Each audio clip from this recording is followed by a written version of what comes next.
श्रीराम नमस्कार. आज 22 एप्रिल 2021. ज्ञानेश्वरी पसायदान निरूपण भाग 37. मागच्या भागात सुरुवात करताना 37च सांगितलं गेलं, पण वास्तविक तो भाग 36 होता. तर इथं ती चुकीची दुरुस्ती करतो की आज भाग 37 आला. ज्ञानी याचा राजा गुरु महाराव, म्हणती ज्ञानदेव तुम्हा ऐसे. जगद्गुरु तुकोबारायांच्या या अभंगाने आज 37 भाग आपण पाहत आहोत. 37वा.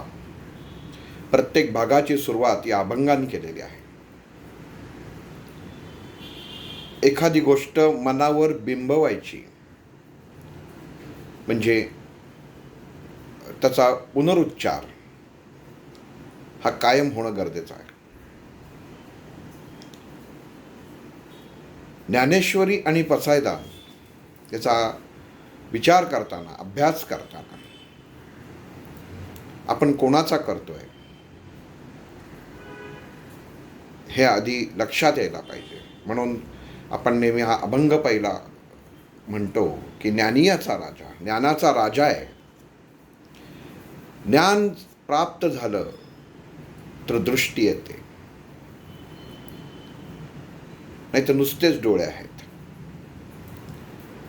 पण दृष्टी ही ज्ञानाने येते. एखादी गोष्ट जपानी भाषेत लिहिलेली आहे कागद, आणि तो डोळ्यासमोर आहे, दिसतोय पण कळत नाही. पण जेव्हा त्या भाषेचं ज्ञान प्राप्त होतं तेव्हा ते समजू लागतं. तसं आपण प्रत्येक निरूपणामध्ये कोणाचा अभ्यास करतोय, कोणाचं अध्ययन करतोय, ज्ञानाच्या त्या राजाचं अध्ययन करतोय. ज्ञानीयाचा राजा गुरु महाराव, म्हणती ज्ञानदेव तुम्हा ऐसे. ज्ञानाचा देव म्हटलेला आहे. ज्ञानेश्वर म्हटलंय का? नाही, ज्ञानाचा देव, देवत्व दिलेलं आहे. आणि तुकाराम महाराजांनी दिलेलं आहे, म्हणजे प्रमाण आहे. कोणी ऐऱ्या गैऱ्यांनी माऊलींना हे सर्टिफिकेट दिलेलं नाही आहे. काही काही जणांच्या शब्दाला किंमत अशी असते की त्याचं परत विश्लेषण केलं जात नाही. प्रमाण असतं. आणि इथं जगद्गुरु तुकोबारायांनी ही आपण एकच ओवी घेतो. जर तुकाराम गाथा उघडली तर मध म्हणजे काय, मधुरता म्हणजे काय, वैराग्य म्हणजे काय, या सर्वाची ओळख, आणि या सर्वात परमात्म्याची ओळख काय हे कळतं. आता आपण ज्ञानेश्वरीचा विचार करतोय, पण तुकाराम गाथा ही प्रत्येकाने नक्की अनुभवावी असं मला वाटतं. त्याचं कारण असं की जसं आपण आता करोनाचं म्हटलं की पहिलं वॅक्सिन घेतलं, दुसरं घेतलं की बूस्टर डोस, तसं ज्ञानेश्वरी हा जर पहिलं डोस आपण समजला तर दुसरा डोस हा तुकाराम गाथा आहे, बूस्टर डोस आहे. ज्ञानाची ती परिसीमा की ज्याला सीमाच नाही, आणि ती आपल्याला गाठायची. जीवनामध्ये येणारे सुख दुःख सध्याच्या काळात आपण पाहत आहोत. जवळजवळची माणसं, ओळखीची माणसं करोना या उद्रेकामुळे सोडून जात आहे. भगवंताची, नियतीची काय विचारशक्ती आहे, विचारधारा आहे, आणि काय योजना आहे ह्याचा पत्ता कळत नाही.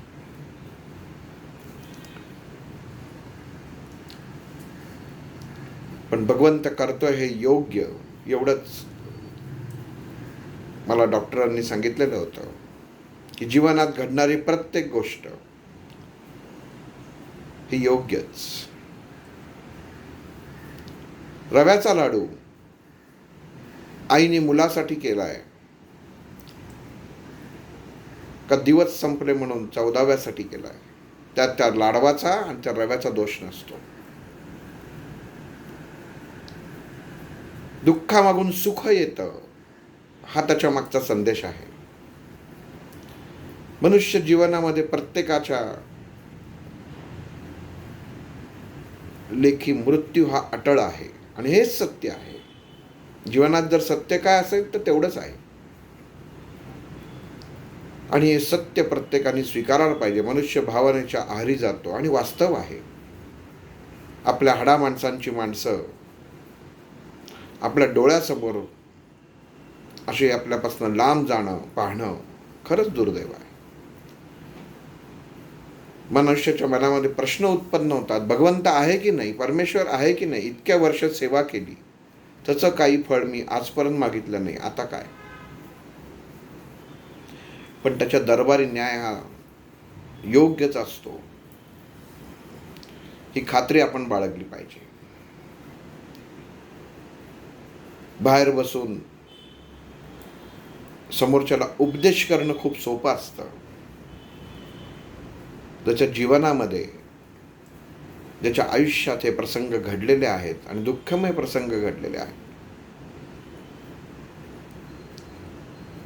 तिथं आपण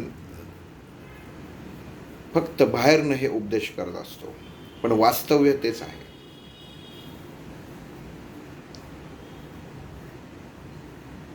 आणि हे जीवनाचं सत्य आहे आणि ते प्रत्येक मनुष्याने स्वीकारायला हे पाहिजेच पाहिजे.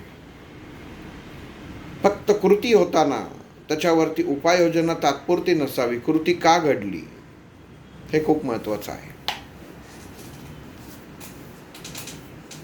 आज आपण पाहत आहोत की प्राणवायू ऑक्सिजनच्या व्यतिरिक्त ऑक्सिजन विना किती पेशंटचा, किती रुग्णांचा मृत्यू होतोय. भगवंतांनी आपल्याला नैसर्गिक प्राणवायू हा प्रदान केलेला आहे आणि हा प्राणवायू प्रदान करताना त्यांनी कुठलंच मूल्य घेतलेलं नाही आहे. फक्त मूल्य त्यांनी सांगितलं ते तुम्ही ह्या निसर्गाचा ऱ्हास होऊन देऊ नका, एवढंच सांभाळा, एवढंच त्याचं चक्राचा, त्याच्या गतिचक्राचा नियम आहे. मनुष्यांनी वृक्षतोड केली, तिथं सिमेंटच्या बिल्डिंग उभ्या केल्या. जंगलच्या जंगल उद्ध्वस्त झाली, ती जंगल उद्ध्वस्त होताना कित्येक मूक प्राणी पक्षी मृत्युमुखी पडले. त्याचा विचार कधी मनुष्याने केला नाही. आणि आज आपण फक्त देह आपण जर बघितलं तर मुंगीत तोच आत्मा असतो जो हत्तीत असतो. फरक फक्त देहाचा आणि त्याच्या आकारमानाचा असतो. मनुष्य हा बुद्धिवान विचारवंत प्राणी म्हणून त्याचा जीव महत्त्वाचा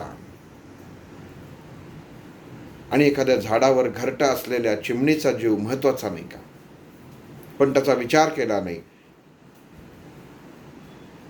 आपल्या मुलाला धपाटा मारल्यावरती कारण नसताना जर एखाद्याने आपल्या मुलाला मारलं तर त्याचे आई बाबा जाऊन त्याच्याशी भांडतात. मग हा करोना म्हणजे भगवंतांनी त्या मूक प्राणी पक्ष्यांच्या विरुद्ध त्या झाडांच्या बाजूनी आपल्याला मारलेला धपाटा तर नाही ना, हा विचार प्रत्येक मनुष्याने आत्ता करणं गरजेचं आहे. प्राप्त काय आहे, परिस्थिती काय आहे आणि आपण कुठं चूक केली आहे आणि कुठं सुधारायला पाहिजे. प्रत्येकाचे मनुष्याचे कर्मभोग हे ठरलेले आहेत. सहजतेने आपण म्हणून जातो. मी परत सांगतो, बाहेरनं बसून उपदेश करणं खूप सोपं असतं, पण जेव्हा मनुष्यावर एखाद्याला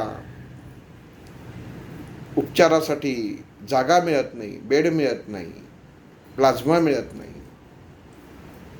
तेव्हा कळतं की वास्तव काय आहे. आणि तेव्हा केवळ आणि केवळ भगवंत हाच मदत करणारा असतो. तुम्ही कितीही पैसे घाला. आजच सकाळी पेपरमध्ये वाचलं काही राज्यांमध्ये अशी अवस्था आहे, मोठमोठे मंत्री आहेत पण स्वतःतल्या घरच्यांसाठी सुद्धा त्यांना जागा मिळत नाही.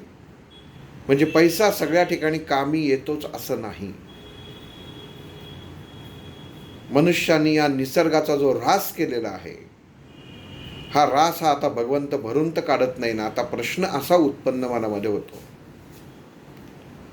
ज्याच्यात आपण किती दोषी आहोत याचाही प्रत्येक माणसाने विचार करायला पाहिजे. कृती आपण सहज करून जातो तेव्हा लक्षात येत नाही, जेव्हा शिक्षा मिळते तेव्हा कळतं की आपलं काय चुकलं होतं.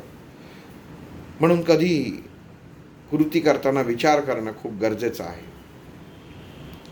फटाफट झाडं तोडून अख्ख्याच्या अख्ख्या बिल्डिंग उभ्या केल्या गेल्या, तेव्हा कधी जो जागा घेतो त्यांनी विचार केला नाही की ज्या ठिकाणी ही जागा घेतली आहे तिथं आधी काय होतं, किती वृक्षांची कत्तल झालेली आहे. आणि नंतर घरामध्ये गेल्यानंतर वास्तू शांत करायची, वास्तुदोष निवारण करायचा, त्याच्या शांत्या करायच्या.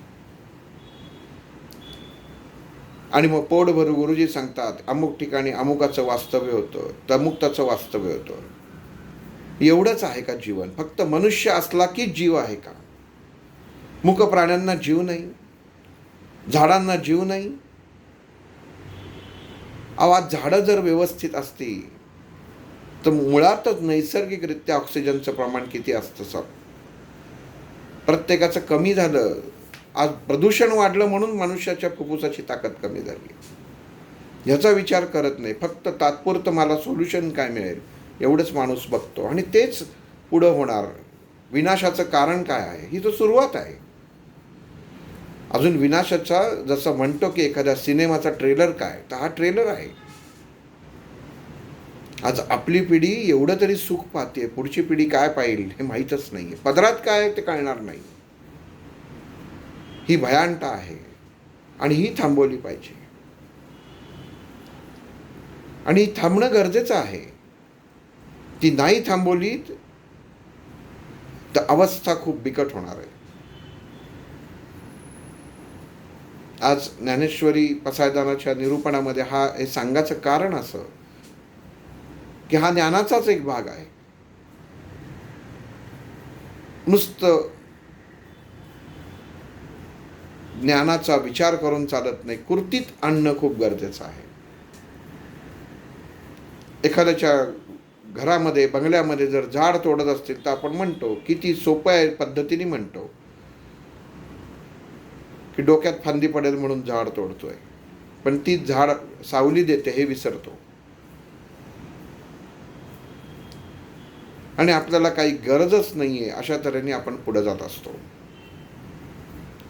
भगवंतांनी ही शिकवणच आज असं ठरवलेलं दिसतंय की आता एकदाच हिशोब करू. 100 वर्षात तर मी एकदा करतो, तो 100वे वर्ष चालू आहे. एकदाच या पूर्ण सृष्टीचा हिशोब एकदाच करून टाकू. एकदाच काय ते. पण तरी समाजाचे डोळे, मनुष्याचे डोळे हे काही उघडत नाहीत. हे दुर्दैव आहे.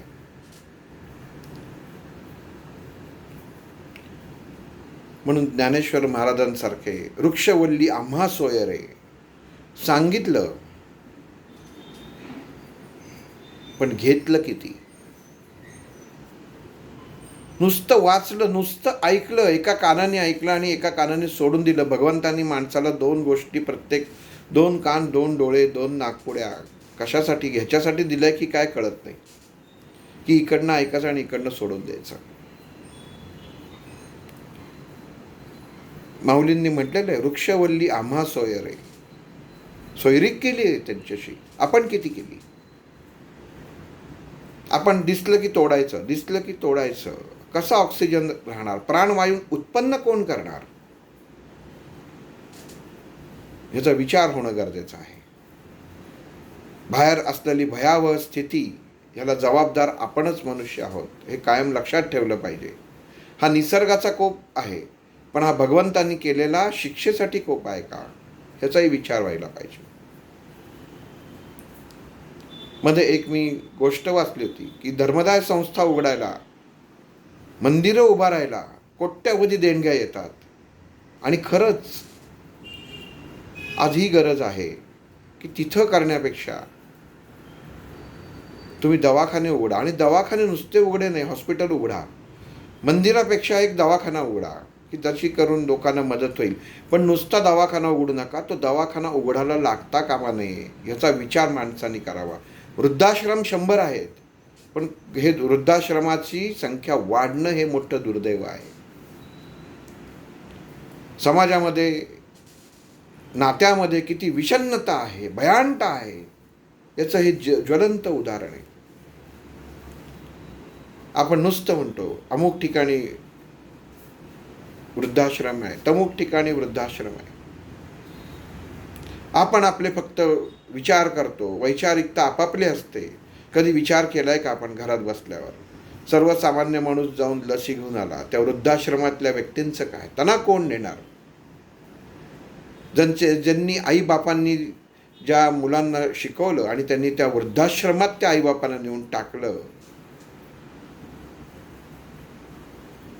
त्यांना जर अशा कुठल्या रोगाने जर पछाडलं,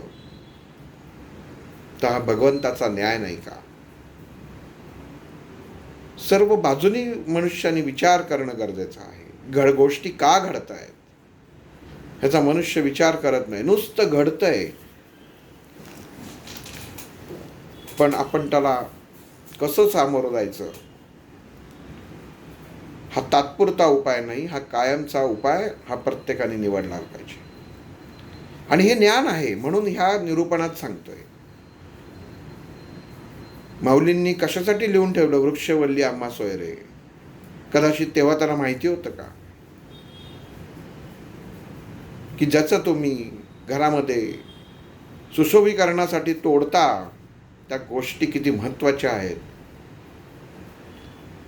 कित्येक ग्रंथांमध्ये सांगितलेलं आहे, पण मनुष्य ऐकत नाही. आणि शेवटी एक दिवस 100 वर्षांनी भगवंताला एकदा झाडू हा फिरवायलाच लागतो. आणि ही अवस्था, ही संकट कोणावरही येऊ शकतात. असं नाहीये की त्याच्यात कोणी सुटणारा आहे. पण विचार करणं हे खूप गरजेचं आहे, महत्त्वाचं आहे. तात्पुरती उपाययोजना ही योग्य नव्हे, कायमची उपाययोजना हीच योग्य आहे. मागच्या वेळी आपण विठ्ठलपंतांनी रुक्मिणीला जो विचार सुचला की जीवनामध्ये निवृत्ती झाल्यानंतर, वाईट विचारांची निवृत्ती झाल्यानंतर आणि कुठल्याही मद मोह मत्सर माया अहंकार हे सुटल्यानंतर मनुष्य ह्या गोष्टी सर्व निवृत्त करायच्या आहेत जीवनामध्ये. आणि त्या निवृत्त केल्यानंतर मनुष्य ज्ञानी होतो. कारण जोपर्यंत ज्ञान प्राप्त होत नाही, जोपर्यंत कळत नाही, आज कोरोनामुळे आपल्याला कळते की आपण घरात बसायला पाहिजे, आपण ह्या गोष्टी पाळल्या पाहिजेत, हे ज्ञान आहे. म्हणून आपण आता आज घरी जाताना सॅनिटायझर वापर, हे वापर, ते वापर, अशा गोष्टी वापरून जातो. तसं नको त्या गोष्टी सोडल्या, हे नको त्या गोष्टी सोडायला पाहिजेत, याचं ज्ञान होणं गरजेचं आहे. आणि मग ते एकदा ज्ञान प्राप्त झालं की सोपान मार्ग खूप सोपा आहे. कारण ज्ञानी मनुष्य शक्यतो परत फिरत नाही. माणसाचं तोंड भाजलं की तो ताक फुंकून पितो असं म्हणतात, तसा प्रकार आहे. एकदा ज्ञान उत्तम तऱ्हेने तुम्हाला प्राप्त झालं तर तुमची चूक होण्याची शक्यता फक्त काही टक्केच. आणि इथं विठ्ठलपंतांनी रुक्मिणीला तिच्या म्हणण्याला दुजोरा दिला की आपण तिसऱ्या बाळाचं नाव सोपान ठेवू. निवृत्ती, ज्ञानदेव आणि सोपान, तिन्ही बाळांचं संगोपन चालू झालं. जसं म्हणतात की दिवस पटापट सरत असतात. आणि एक दिवस त्या चंद्रमौळी झोपडीमध्ये निवृत्ती एका कोपऱ्यामध्ये बसून अध्ययन करत होते. अभ्यासू वृत्ती पहिल्यापासूनच होती, हे विठ्ठलपंतांनी ताडलेलं होतं. आणि म्हणूनच विशिष्ट विद्येचा, ग्रंथांचा, अध्यात्माचा अभ्यास विठ्ठलपंतांनी निवृत्तींकडनं करून घेतला होता. एक तर संस्कार हा पहिला भाग झाला, आणि दुसरं, उद्या वडीलधारे म्हणून निवृत्तीलाच उभं राहायचंय, तेव्हा आपल्या भावांना योग्य तो मार्ग दाखवणारा हा निवृत्तीच असेल, हे विठ्ठलपंतांनी ओळखून ठेवलं होतं, त्यांना माहिती होतं. त्यामुळे निवृत्तीनाथांना तयार करणं हे विठ्ठलपंतांचं वडील म्हणून आणि गुरु म्हणून असं दुहेरी काम होतं. आणि त्यांच्या परीक्षेमध्ये निवृत्तीनाथ हे पूर्ण उतरलेले होते. ज्ञानाचा अखंड स्रोत त्यांच्याकडे वाहत होता. शांत वृत्ती, एका बाजूला कोपऱ्यामध्ये शांत बसून अध्ययन करत असत. ज्ञानेश्वर, ज्ञानदेव झोपडीमध्ये एकदा निवृत्तीनाथ बसले असताना रुक्मिणींनी ज्ञानदेवांना हाक मारली, अरे ज्ञाना, बाहेर न जाऊन एक चुलीसाठी लाकूड घेऊन ये. ज्ञानदेव पटकन आईला म्हणाले, हो आई, मी घेऊन येतो. आणि ज्ञानदेव बाहेर झाले आणि एक लाकूड घेऊन आले, सरपणाचं लाकूड. बाळ जवळ आलं. आईने मायेने माऊलींच्या, ज्ञानेश्वरांच्या डोक्यावरनं हात फिरवला आणि रुक्मिणीच्या डोळ्यामध्ये पाणी तरारलं. तिच्या मनामध्ये प्रश्न उत्पन्न झाला, भगवंताचा जन्म, भगवंत साक्षात भगवंत आपल्या समोर आहे, पण मला अजूनही वाटतं की या चंद्रमौळी झोपडीमध्ये, जिथं खायची वाणवा आहे, अशा ठिकाणी भगवंतानी हा अवतार का घ्यावा. आजपर्यंत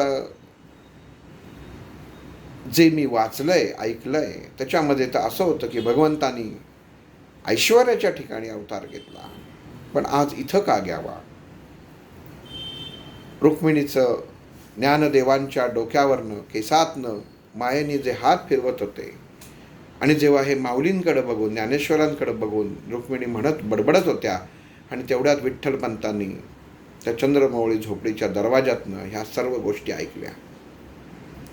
रुक्मिणीच्या जवळ येऊन रुक्मिणीला हात हातात घेऊन म्हणाले, अगं वेडे,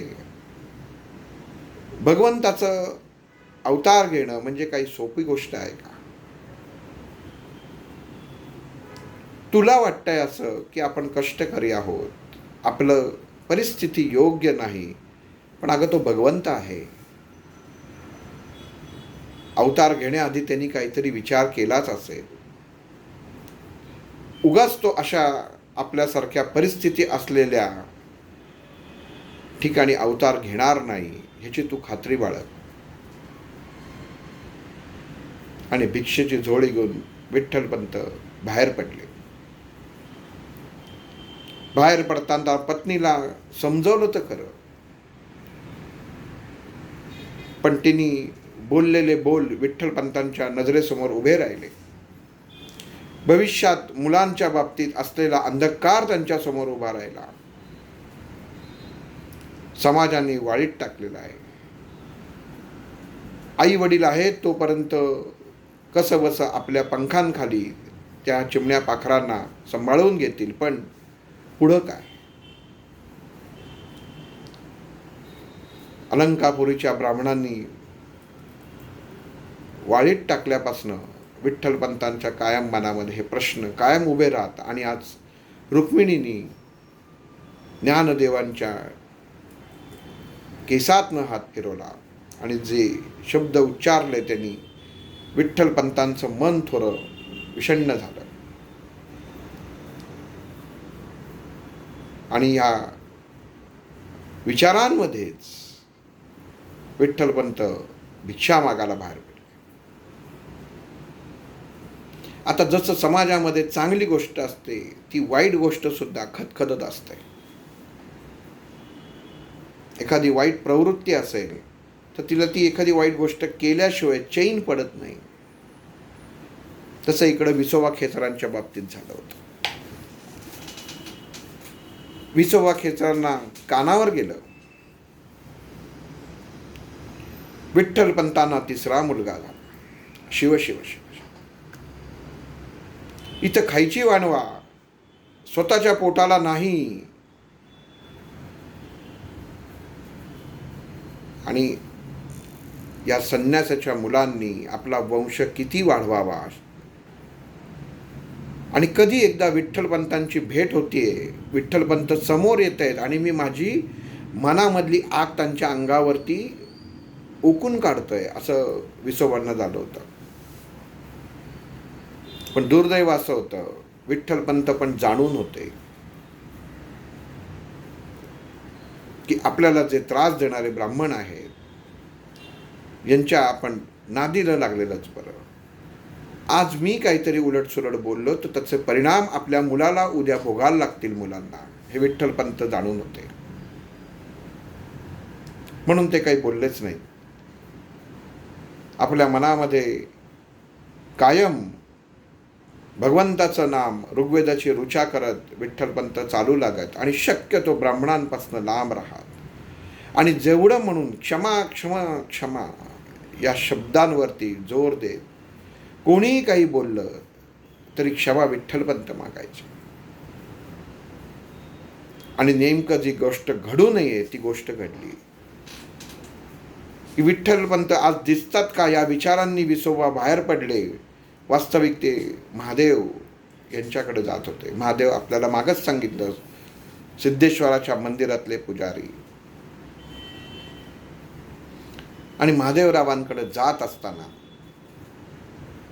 मनामध्ये विठ्ठलपंतांचेच विचार घेऊन विसोबा जात होते. आणि त्याच वेळी विठ्ठलपंत आपल्या मुलांचं काय होईल ह्या विचारात दोघांच्याही तंद्री एकमेकांच्या विचारांमध्ये लागल्या असताना समोर येतात आणि एकमेकांना धडकतात.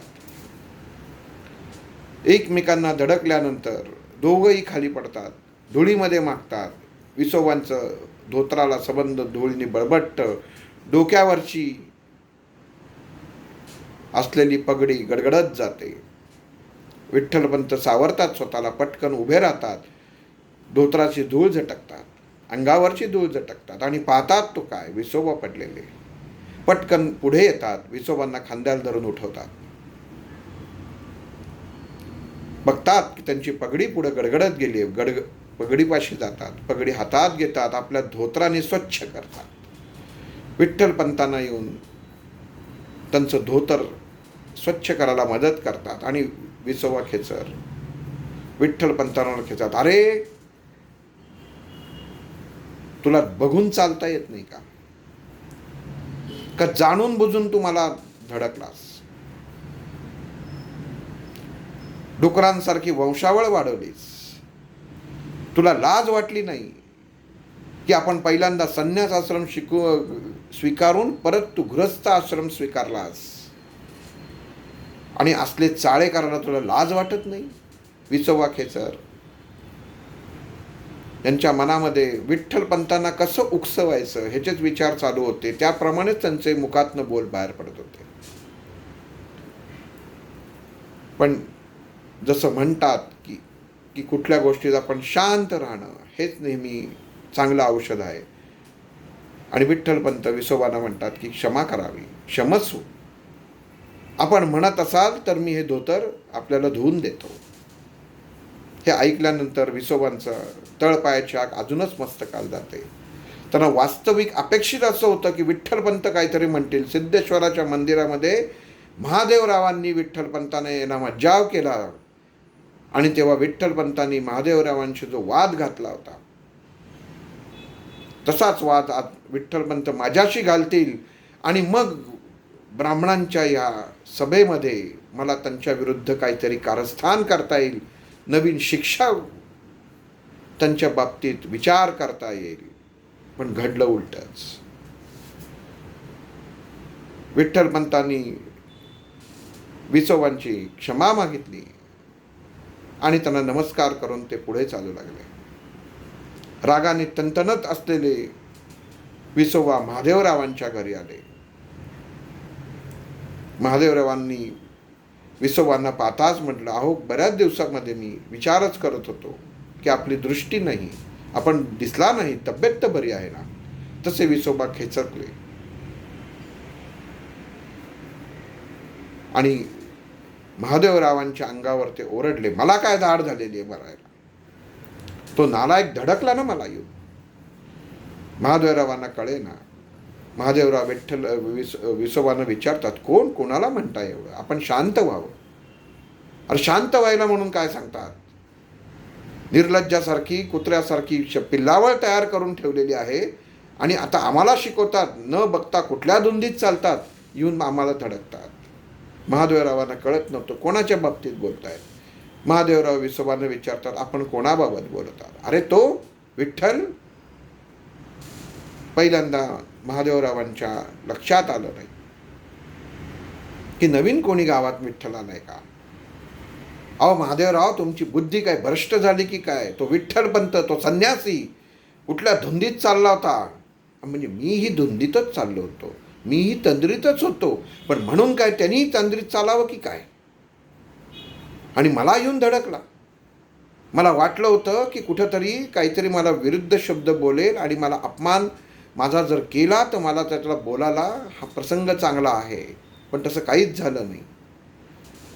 आणि माझी क्षमा मागतो, माझं धोतर धुवून देतो असं म्हणतो.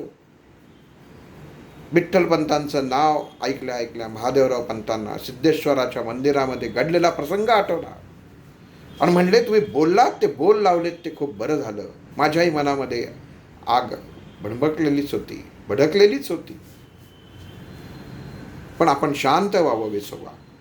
आणि महादेवरावांनी आत स्वयंपाकघरामध्ये आवाज दिला की अहो ऐकलत का. आणि आतनं आवाज आला, ऐकतीच आहे, मगाचपासनं ऐकते. म्हणजे लक्षात घ्या तेव्हाच्या बायकांचं लक्ष कसं असायचं. येताना 2 ग्लास दूध घेऊन या. आणि 5च मिनिटात महादेवरावांच्या पत्नी सरस्वती 2 ग्लास दूध घेऊन आल्या.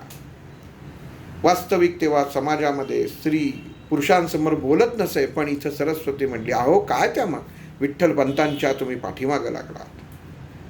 असा मोठा काय गुन्हा केला त्यांनी. स्वतःच्या गुरुची आज्ञा त्यांनी पाळली आणि मगच या समाजात ते परतले. तुम्ही त्यांना आपलंसं करायचं सोडून त्यांना वाळीत टाकलात. जी राजकन्यासारखी राज्य करून घरामध्ये राहत होती त्या रुक्मिणीला आज त्या चंद्रमौळी झोपडीमध्ये तुम्हाला पाहताना कशी थोडीशी लाज वाटत नाही का. सरस्वतीबाईंचा चढलेला हा स्वर महादेवराव आणि विसोबांचा काळजाचा थोडा टोकात चुकवणारा होता. मनामध्ये सरस्वतीबाईंच्या मनामध्ये काय चाललंय आणि घडलेली कृती आपण बोललेलं हे त्यांना पसंत पडलेलं नाही हे विसोबांच्या लक्षात आलं. आणि ते महादेवराव म्हणाले, महादेवराव आपल्या मंडळींना सांभाळा, तोंड सांभाळून बोलायला सांगा.